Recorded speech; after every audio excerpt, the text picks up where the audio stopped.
अस्सलाम वालेकुम students, I am your tutor Shamoon Bashir और मैं आपको पढ़ाऊंगा फर्स्ट ईयर मैथमेटिक्स।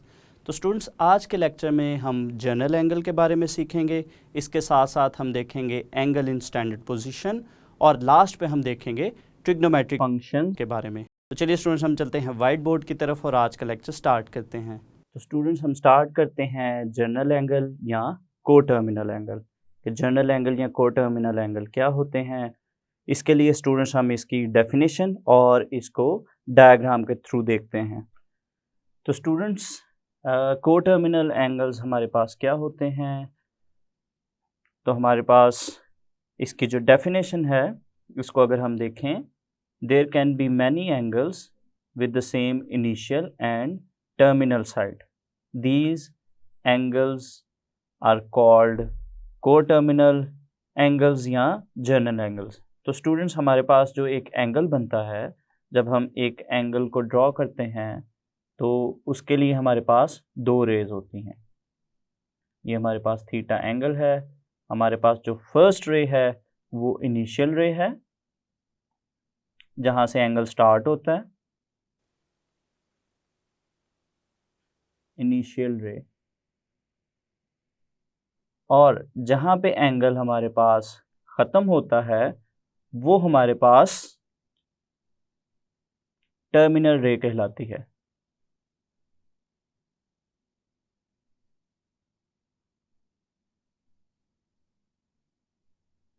अगर हम डेफिनेशन को देखें, there can be many angles with the same initial and terminal side.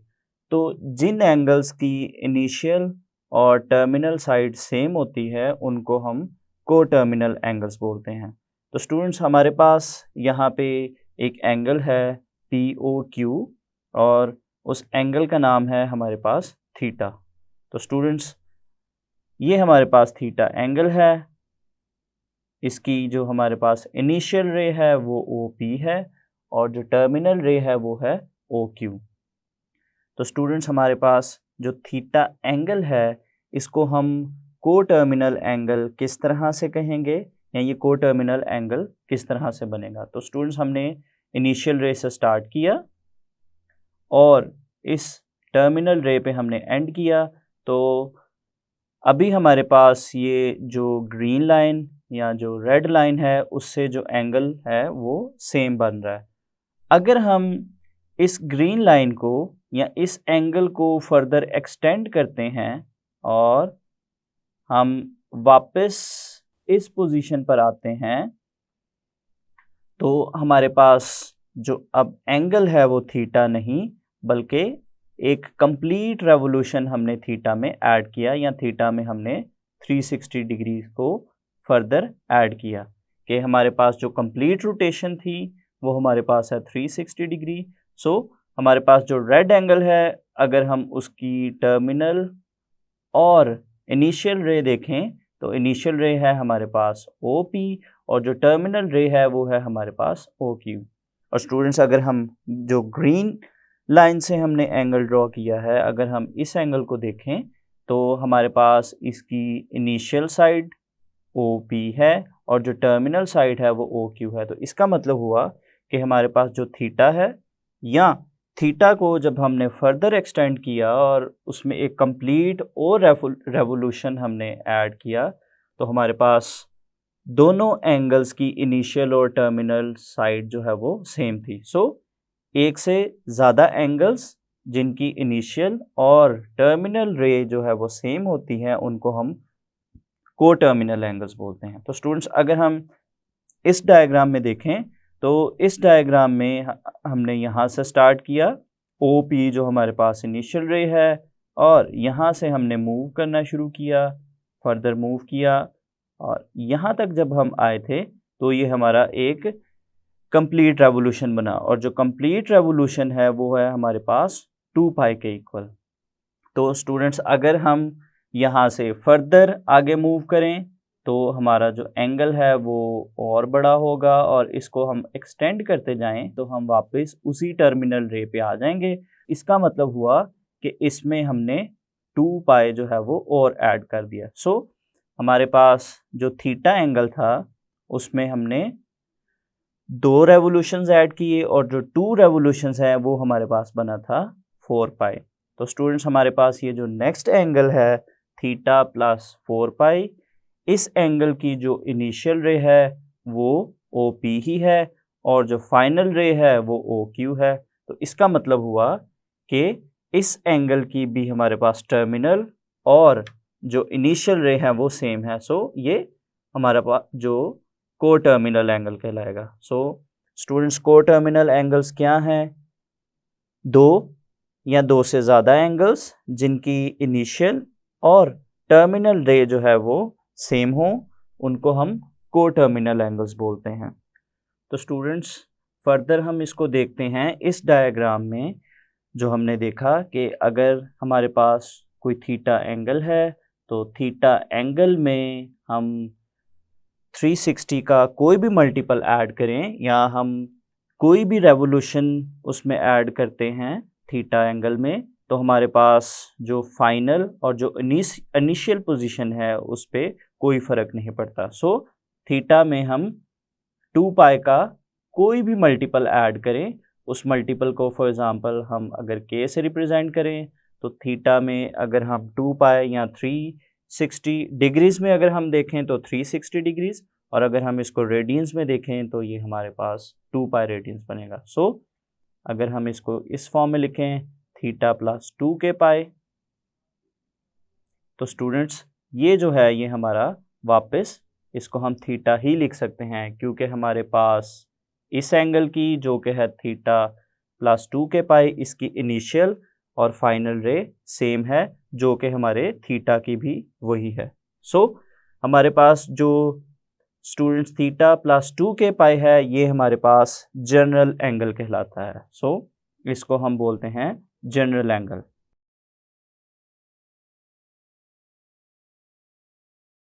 सो हमारा जनरल एंगल क्या हुआ? थीटा प्लस 2 के पाई। और स्टूडेंट्स यहाँ पे हमारे पास जो k है वो हमारा एक इंटीजर नंबर है। सो इंटीजर्स में से कोई भी वैल्यू हम यहाँ पे सब्स्टिट्यूट करेंगे तो वो रेवोल्यूशन को रिप्रेजेंट करेगा। k की जगह अगर हम 1 सब्स्टिट्यूट करेंगे तो ये हमारे पास 1 बनेगा जो कि 2 पाई है और 2 पाई 1 रेवोल्यूशन को रिप्रेजेंट करता है।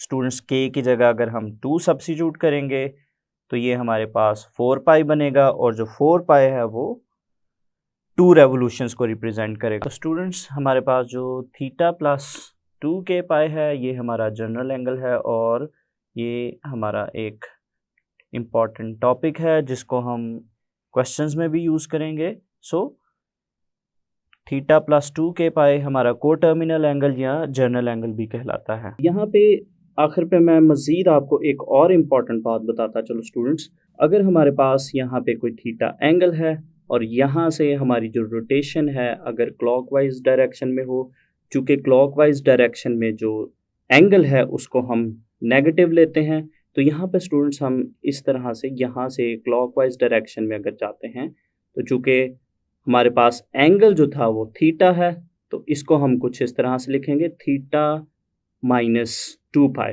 और इसी तरह से फर्दर अगर हम इसमें देखें नेक्स्ट फिगर में अगर हम देखें तो यहाँ पे स्टूडेंट्स यहाँ पे हमारे पास है एंगल थीटा।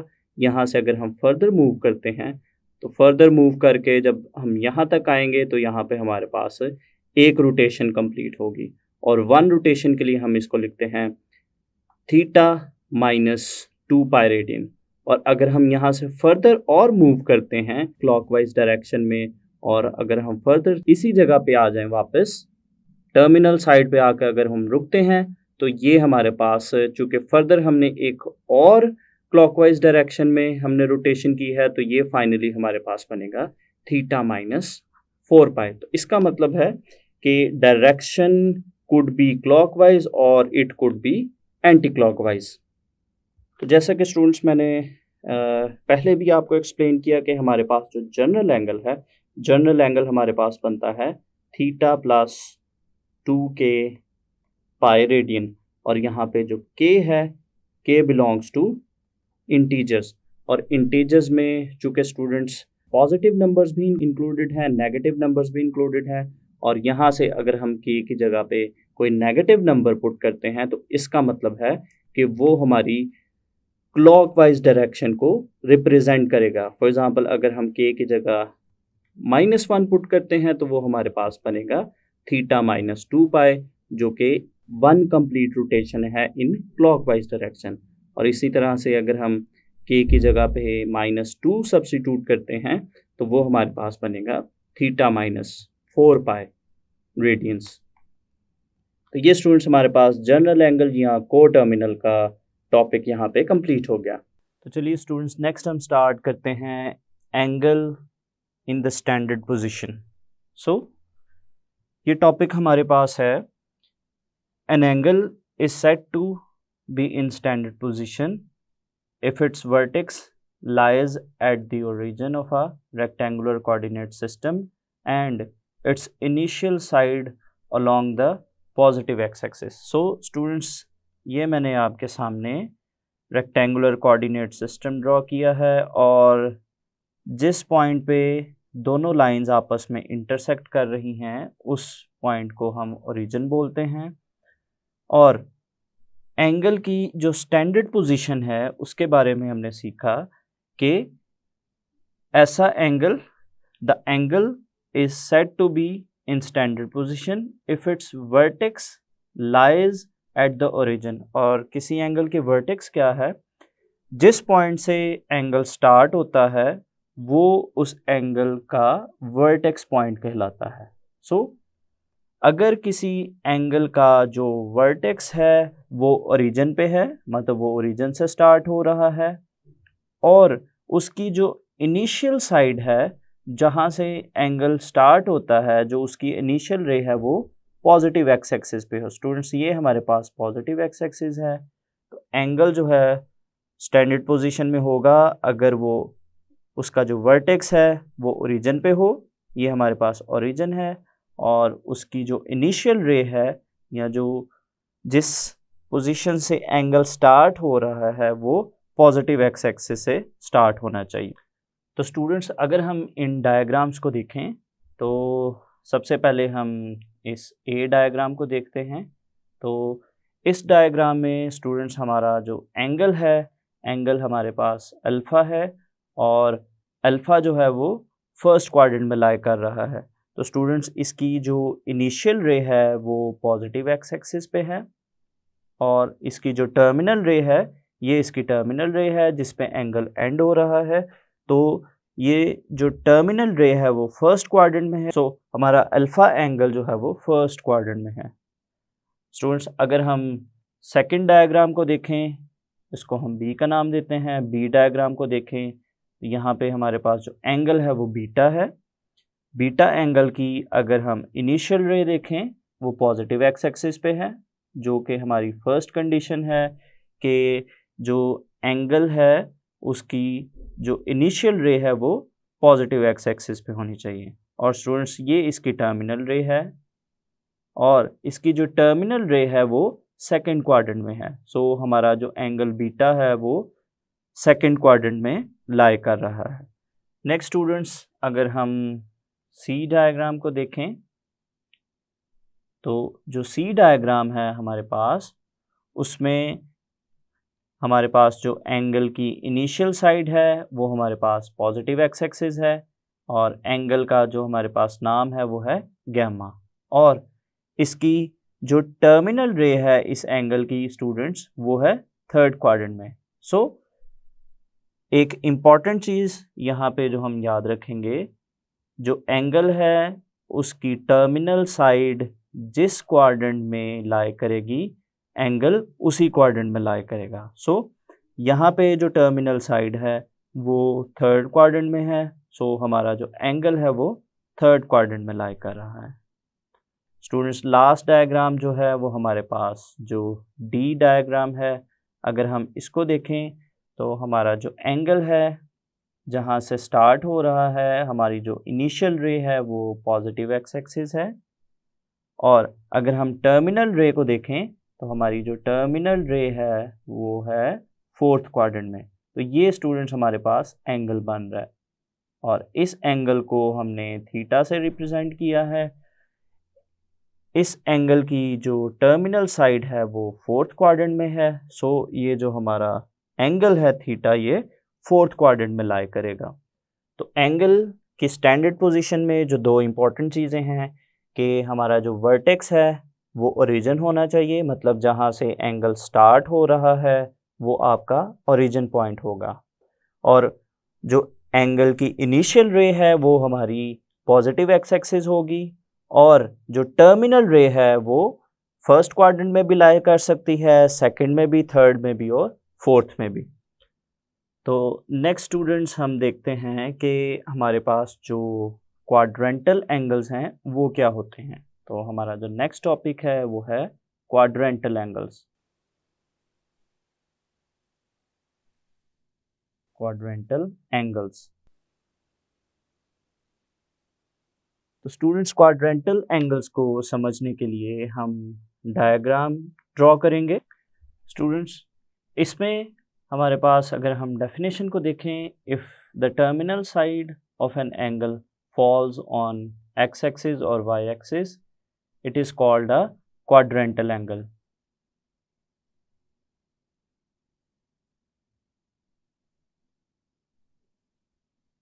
एंगल, अगर किसी एंगल की टर्मिनल साइड जो है वो एक्स एक्सिस या वाई एक्सिस पर आएगी तो वो एंगल जो है वो क्वाड्रेंटल एंगल कहलाएगा।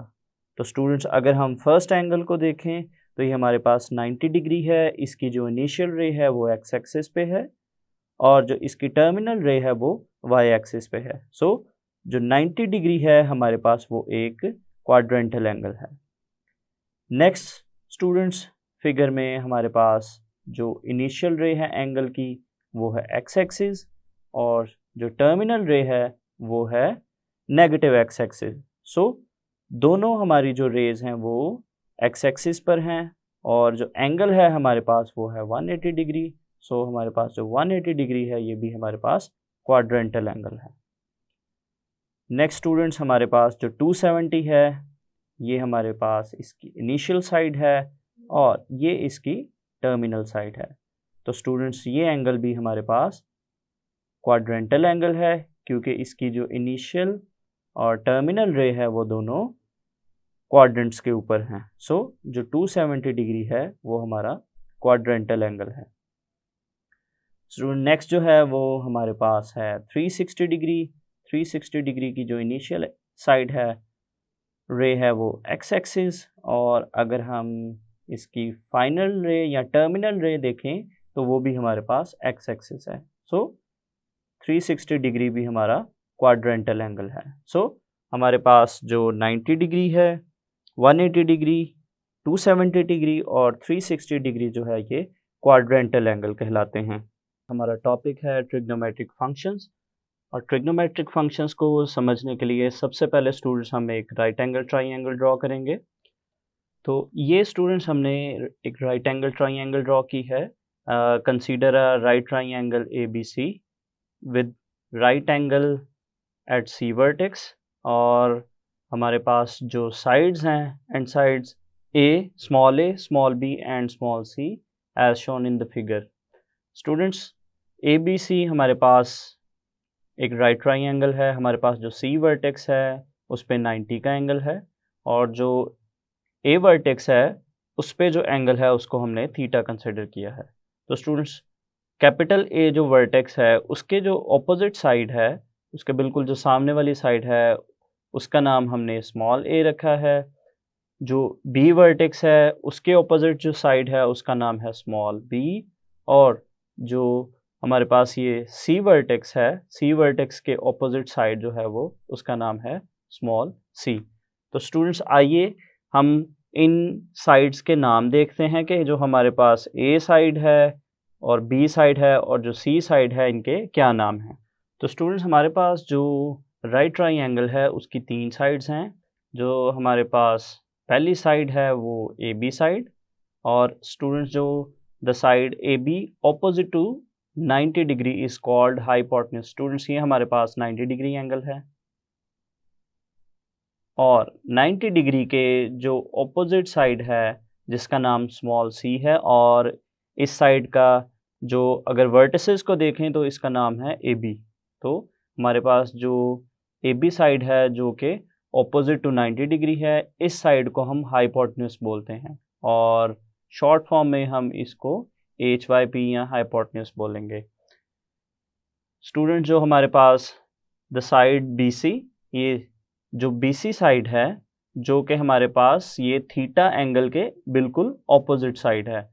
थीटा एंगल के जो ऑपोजिट साइड है, जिस साइड का नाम है बी सी, जिसको हमने स्मॉल ए का नाम दिया है, उस साइड को हम बोलेंगे ऑपोजिट या ओ डबल पी। और दूसरा स्टूडेंट्स हमारे पास ये जो वर्टिकल साइड है, इस साइड को हम परपेंडिकुलर भी बोलते हैं।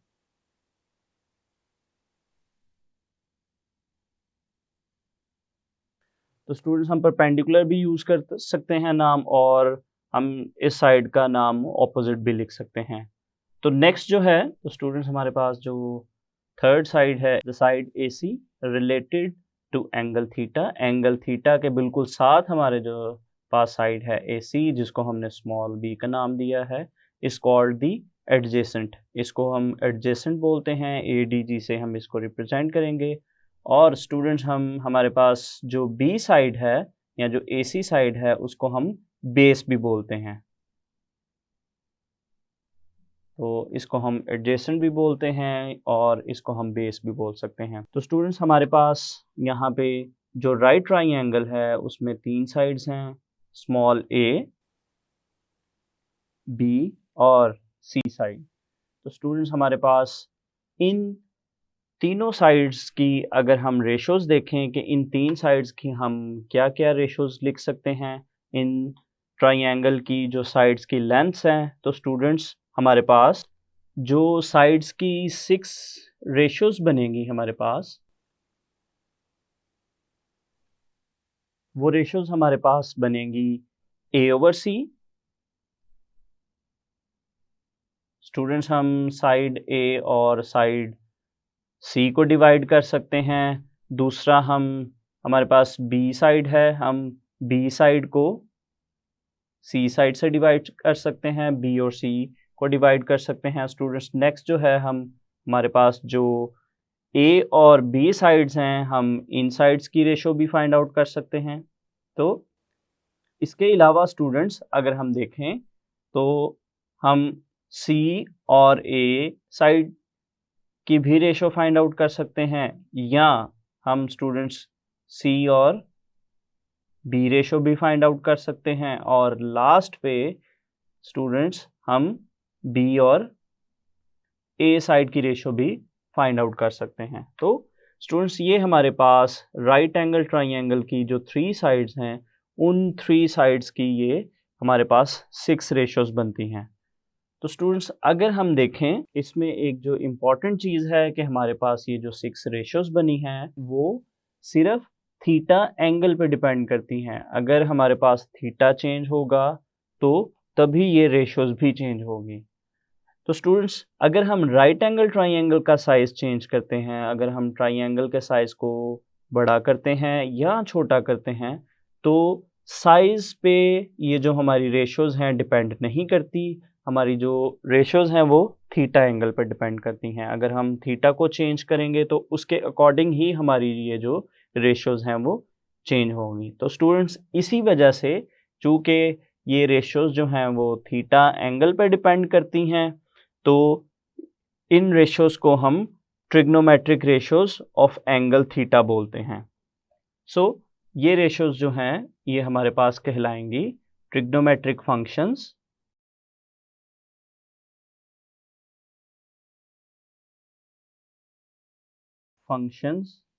Of angle theta.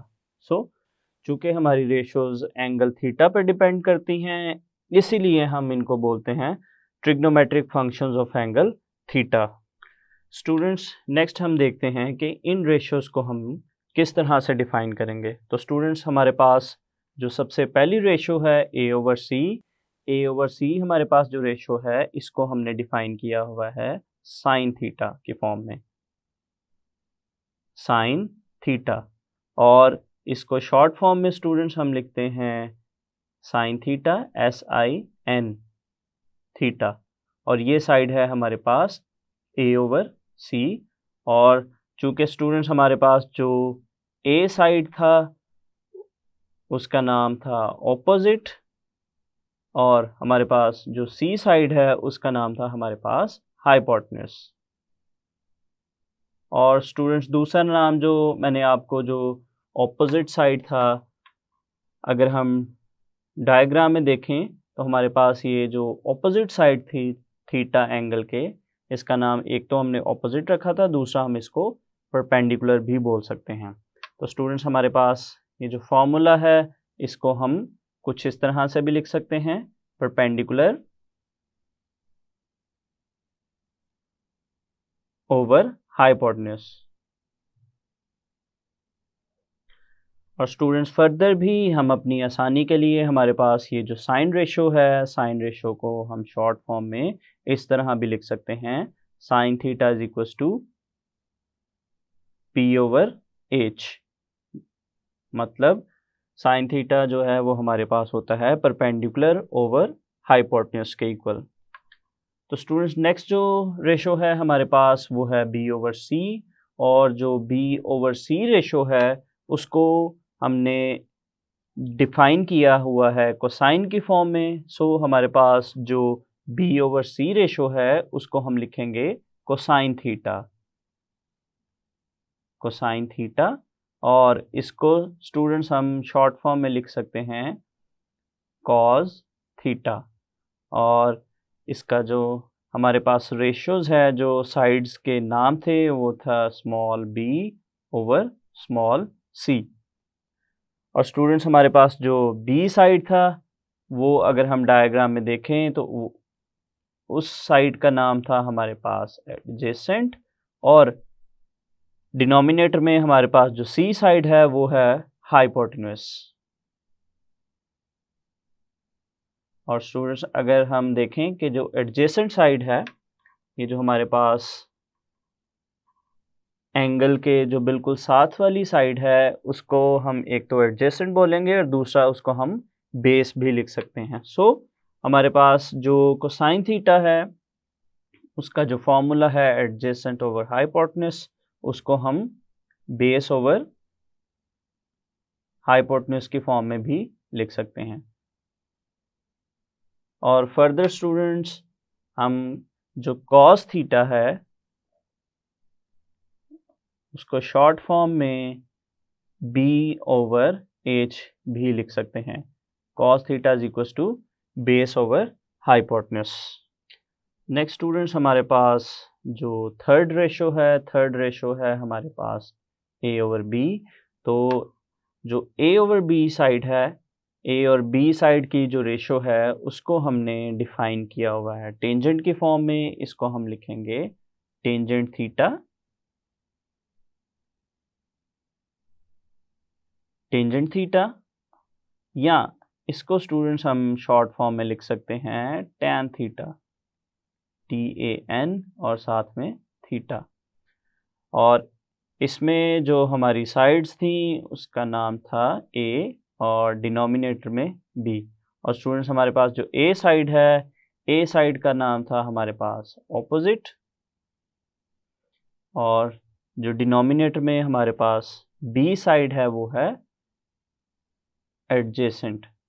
और स्टूडेंट्स हम इन साइड्स को, जो हमारे पास ऑपोजिट साइड है उसको हम परपेंडिकुलर भी लिख सकते हैं, और जो डिनोमिनेटर में हमारे पास एडजेसेंट है उसको हम बेस लिख सकते हैं। और स्टूडेंट्स अगर हम देखें कि टेंजेंट थीटा जो है उसकी शॉर्ट फॉर्म हमारे पास क्या बनेगी, तो हमारे पास जो टेंजेंट थीटा है इसको हम लिख सकते हैं परपेंडिकुलर P ओवर बेस, और बेस को हम लिखेंगे B की फॉर्म में। सो ये हमने जो हमारी पहली तीन रेशोज थी उनको डिफाइन किया साइन थीटा, कॉस थीटा और टेंजेंट थीटा की फॉर्म में। तो स्टूडेंट्स हमारे पास जो नेक्स्ट रेशो हमारे पास जो है वो C ओवर A है।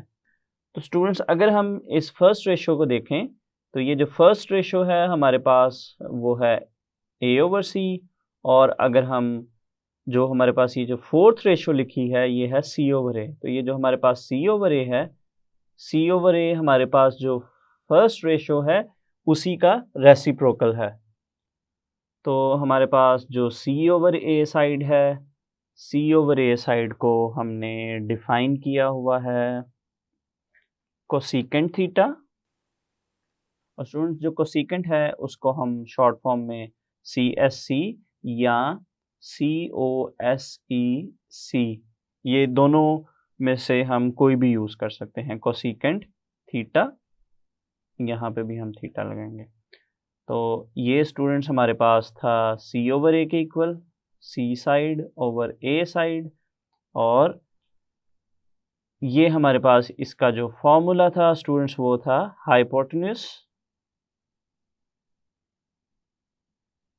Over opposite. और जो हमारे पास ऑपोजिट था स्टूडेंट्स वो हमें उसको परपेंडिकुलर के फॉर्म में भी डिफाइन किया था, तो इसकी जगह हम परपेंडिकुलर भी लिख सकते हैं। तो स्टूडेंट्स अगर हम देखें कि हमारे पास जो कोसेकेंट है उसकी जो हमारे पास शॉर्ट फॉर्म बनती है cosecant theta is equal to, hypotenuse के लिए हम h यूज़ करेंगे, और डिनोमिनेटर में जो ऑपोजिट था, ऑपोजिट के लिए हम परपेंडिकुलर भी यूज़ कर सकते हैं, तो हम यहाँ पे कैपिटल P लिखेंगे। तो ये हमारे पास कोसेकेंट थीटा है h/p के इक्वल। अगर हम नेक्स्ट रेशो को देखें, हमारे पास जो फिफ्थ रेशो है स्टूडेंट्स, ये फिफ्थ रेशो है हमारे पास C/B।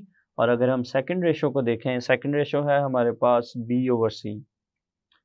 तो हमारे पास जो B/C का रेसिप्रोकल है वो है C/B। तो जो हमारे पास C/B साइड है इसको हम स्टूडेंट्स नेक्स्ट डिफाइन करेंगे। तो जो C/B साइड है हमारे पास, उसको स्टूडेंट्स हमने डिफाइन किया हुआ है सीकेंट की फॉर्म में,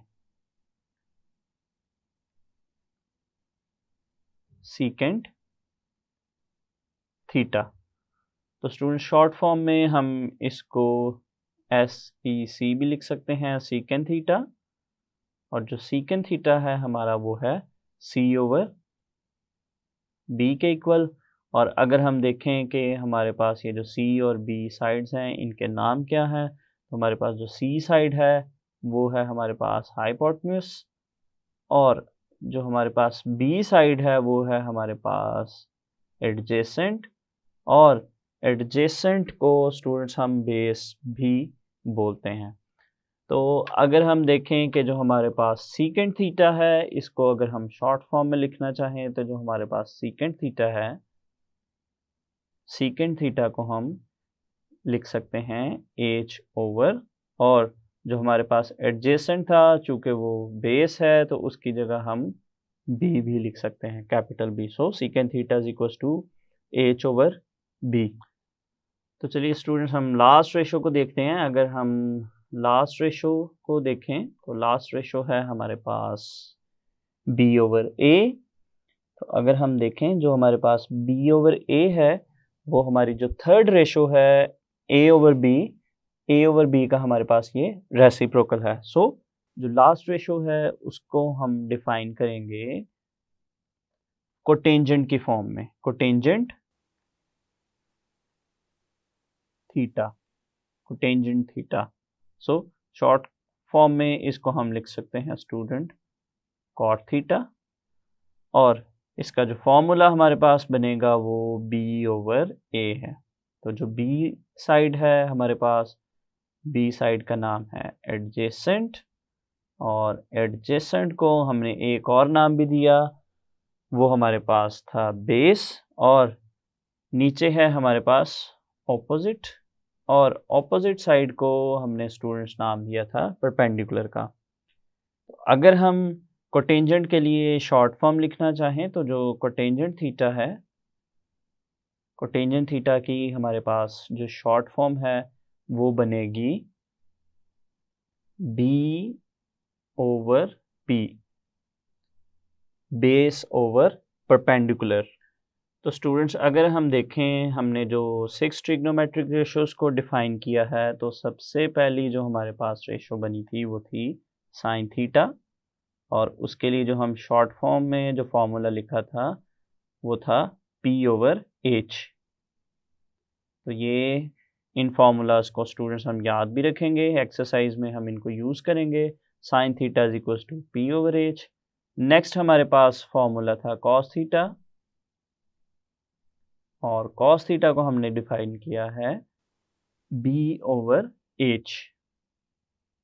और जो नेक्स्ट स्टूडेंट्स हमारे पास रेशो थी वो है टेंजेंट थीटा, और टेंजेंट थीटा को जो हमने डिफाइन किया था वो था परपेंडिकुलर ओवर बेस। और नेक्स्ट हमारे पास जो फोर्थ रेशो थी, फोर्थ रेशो हमारे पास थी स्टूडेंट्स कॉसेकेंट थीटा, और कॉसेकेंट थीटा था हमारे पास H/P। और नेक्स्ट हमारे पास था सीकेंट थीटा, और जो सीकेंट थीटा था हमारे पास उसका फॉर्मूला था H/B। और लास्ट पे स्टूडेंट्स हमारे पास था कोटेंजेंट थीटा। तो कोटेंजेंट थीटा हमारे पास बना था B/P के इक्वल। तो स्टूडेंट्स अगर हम इन ट्रिग्नोमेट्रिक रेशियोज को देखें, इनके रिलेशनशिप्स को ऑब्जर्व करें, तो स्टूडेंट्स हमारे पास जो अगर हम साइन थीटा को देखें तो ये हमारे पास P/H है, और जो हमारे पास कोसेकेंट थीटा है स्टूडेंट्स ये H/P है, जो कि उसका रेसिप्रोकल है। तो अगर हम इसको स्टूडेंट्स ऑब्जर्व करें तो हमारे पास कुछ इस तरह से रिलेशन बनता है कि हमारा जो कोसेकेंट थीटा है वो साइन थीटा का रेसिप्रोकल है। सो हम इसको इस तरह से लिख सकते हैं कि हमारा जो कोसेकेंट थीटा है वो 1/sin थीटा के इक्वल है। और अगर हम नेक्स्ट रेशियोज को देखें स्टूडेंट्स, कॉस थीटा है हमारे पास बेस ओवर हाइपोटेन्यूस B/H, और जो इसके नीचे रेशियो लिखी है सीकेंट थीटा वो है H/B। तो स्टूडेंट्स जो H/B है वो B/H का रेसिप्रोकल है। तो इसका मतलब ये हुआ कि हमारे पास ये जो सीकेंट थीटा है ये हमारे पास रेसिप्रोकल है कॉस का। सो इसको हम लिखेंगे कि हमारे पास जो सीकेंट थीटा है ये 1/cos थीटा के इक्वल है। और नेक्स्ट स्टूडेंट्स अगर हम देखें हमारे पास जो रेशो है वो है टेंजेंट थीटा। टेंजेंट थीटा है हमारे पास परपेंडिकुलर ओवर बेस, और परपेंडिकुलर ओवर बेस का अगर हम रेसिप्रोकल देखें तो वो बनता है बेस ओवर परपेंडिकुलर, जो कि कोटेंजेंट थीटा के इक्वल है। सो हमारे पास जो थर्ड रेशो है कोटेंजेंट थीटा हमारे पास बनेगा 1/tan थीटा के इक्वल, क्योंकि स्टूडेंट्स हमारे पास जो कोटेंजेंट है वो टेंजेंट का रेसिप्रोकल बन रहा है। सो स्टूडेंट्स हम इन तीन रिलेशंस को याद रखेंगे कि हमारे पास जो कोसेकेंट थीटा है वो साइन का रेसिप्रोकल है, सीकेंट थीटा जो है कॉस का रेसिप्रोकल है, और जो कोटेंजेंट थीटा है वो हमारे पास टेंजेंट का रेसिप्रोकल है। स्टूडेंट नेक्स्ट अगर हम इन रेशियोज को ऑब्जर्व करें तो हमारे पास दो रिलेशंस और बनते हैं कि स्टूडेंट्स हमारे पास जो टेंजेंट थीटा है, अगर हम इन रेशियोज को देखें तो हमारा जो टेंजेंट थीटा है वो हमारा बन रहा है sine theta over cos theta के इक्वल। क्योंकि स्टूडेंट्स अगर हम साइन थीटा और कॉस थीटा की वैल्यूज़ को डिवाइड करते हैं तो वो हमारे पास टेंजेंट की वैल्यू आती है। अगर हम इनको ऑब्जर्व करें स्टूडेंट्स, हमारे पास जो साइन थीटा का फॉर्मूला हमारे पास है P/H, इसको हम लिखेंगे ये हमारे पास है P/H, और जो डिनोमिनेटर है हमारे पास वो है बेस, और बेस का जो हमारे पास फॉर्मूला है कॉस थीटा का हमारे पास फॉर्मूला है B/H। तो अगर हम यहाँ पे सब्स्टिट्यूट करें B/H तो स्टूडेंट्स हमारे पास जो H है वो H से कैंसिल आउट होगा। तो फाइनली जो हमारे पास रिलेशन बनेगा वो P ओवर B है। तो जो हमारे पास स्टूडेंट्स P ओवर B है वो हमारे पास टेंजेंट थीटा के इक्वल है। सो इस चीज़ को हम एज अ फॉर्मूला अपने क्वेश्चन में भी यूज़ करेंगे कि हमारे पास जो टेंजेंट थीटा है वो sine theta over cos theta के इक्वल है। तो इसी तरह से स्टूडेंट्स हमारे पास जो दूसरा रिलेशन है, हमारे पास जो टेंजेंट थीटा था उसका जो रेसिप्रोकल है वो कोटेंजेंट बनता है। तो अगर हम कोटेंजेंट के लिए यही रिलेशन लिखना चाहें तो वो हमारे पास बनेगा cotangent theta is equal to cos theta over sine theta. So इस लेक्चर में से हमने जो चीज़ें अपने क्वेश्चंस के लिए, अपनी एक्सरसाइज के लिए जो याद रखेंगे कि हमारे पास ये जो 6 ट्रिग्नोमेट्रिक फंक्शंस हैं उनके फार्मूलाज, और लास्ट पे हमारे पास जो टेंजेंट थीटा है, टेंजेंट थीटा की जगह हम कहीं पे भी क्वेश्चन में अगर हमें ज़रूरत पड़ती है तो हम उसकी जगह sine theta over cos theta लिख सकते हैं, और जो हमारे पास कोटेंजेंट थीटा है उसकी जगह पे हम cos theta over sine theta भी लिख सकते हैं। तो स्टूडेंट्स, आज के लेक्चर में हमने जनरल एंगल के बारे में सीखा और इसके साथ साथ हमने देखा कि एंगल इन स्टैंडर्ड पोजीशन क्या होता है, और लास्ट पे हमने ट्रिग्नोमेट्रिक रेशियोज़ के बारे में सीखा। तो उम्मीद करता हूँ आपको आज का लेक्चर अच्छे से समझ आया होगा। तो अगले लेक्चर तक के लिए दीजिए इजाज़त। अल्लाह हाफिज़।